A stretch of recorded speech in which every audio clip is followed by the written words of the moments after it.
Jamais sans la grâce, une dévotion matinale proposée par l'Église évangélique de la grâce en collaboration avec l'Institut théologique de Cotonou.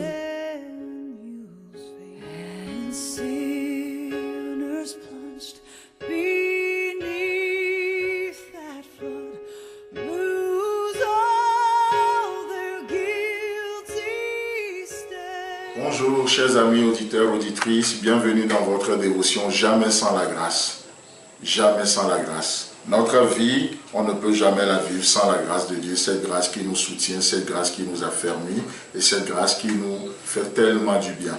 Donc, ce matin, nous continuons encore dans Marc chapitre 6, mais nous allons considérer juste un verset, le verset 41, qui nous dit ceci. Il prit les 5 pains et les 2 poissons, et levant les yeux vers le ciel, il rendit grâce. Puis, il rompit les pains et les donna aux disciples, afin qu'ils les distribuent à la foule.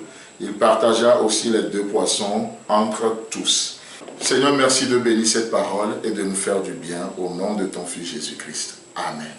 Amen. Alors ce verset, c'est tellement reposant. Lorsque je me suis réveillé ce matin avec ça, j'ai dit, mais waouh, qui est comme notre Dieu? Hier, nous avions terminé notre dévotion sur cette note en disant que notre Dieu sait bien prendre soin des choses que nous lui confions, n'est-ce pas? Il prend bien soin de nous, il prend bien soin de nos familles, de nos enfants, de tout ce que nous lui confions. Et ici, nous voyons que effectivement, les disciples ne vont pas vouloir juste garder les pains et les poissons pour eux, mais ils vont confier ça à Jésus au milieu d'eux. Et lorsque Jésus va prendre les pains et les poissons, il va poser 2 actes que j'aimerais qu'on considère ce matin. 2 actes très symboliques et très remplis d'enseignements pour nous. Il est dit qu'il rendit grâce. Lorsque Jésus prend le pain, il éleva le pain et il rendit grâce. Ça, c'est extraordinaire de voir cet acte de notre Seigneur. Jésus ne fait pas juste les choses au hasard, mais il veut nous montrer par là, si le pain en question, comme on avait vu dans les jours précédents, que ça peut parler de notre vie, ça parle de notre quotidien.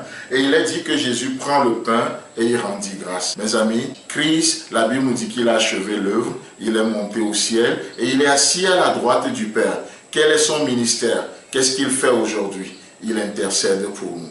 Vous savez, Christ joue un ministère très important. Il intercède pour ses enfants, il intercède pour nos pains que nous lui apportons, il intercède pour nos vies, il intercède pour nos enfants, il intercède pour nos ministères, il intercède pour l'Église aujourd'hui. Nous n'avons pas un souverain sacrificateur qui ne puisse compatir à nos faiblesses. Il intercède et du coup aujourd'hui, quand tu te lèves dans cette journée et tu dis « Je suis fatigué », Jésus n'a pas besoin du dictionnaire Larousse avant de savoir ce que tu es en train de dire par là. Il comprend et il compatit.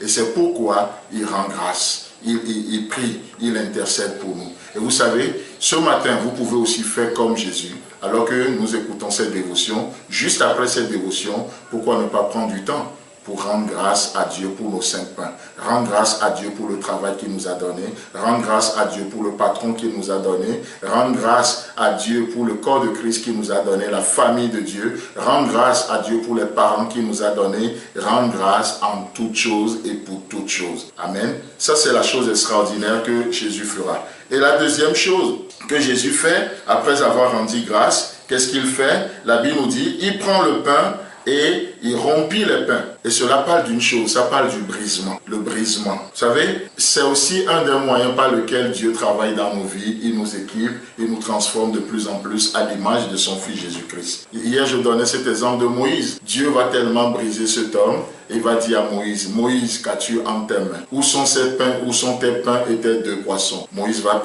il va amener le bâton devant Dieu. Dieu dit, jette le bâton. Accepte de perdre ce bâton. Accepte de perdre ce que tu as entre mains. Ne retiens pas. Ouvre ta main. Libère les choses. Accepte de perdre. C'est vrai, ça apporte une forme de brisement dans nos cœurs. Mais comme l'a dit Jim Elliot, ce grand missionnaire de son temps, Jim Elliot dit ceci, il n'est pas fou. Celui qui accepte de perdre ce qu'il ne peut jamais garder pour gagner ce qu'il ne peut jamais perdre.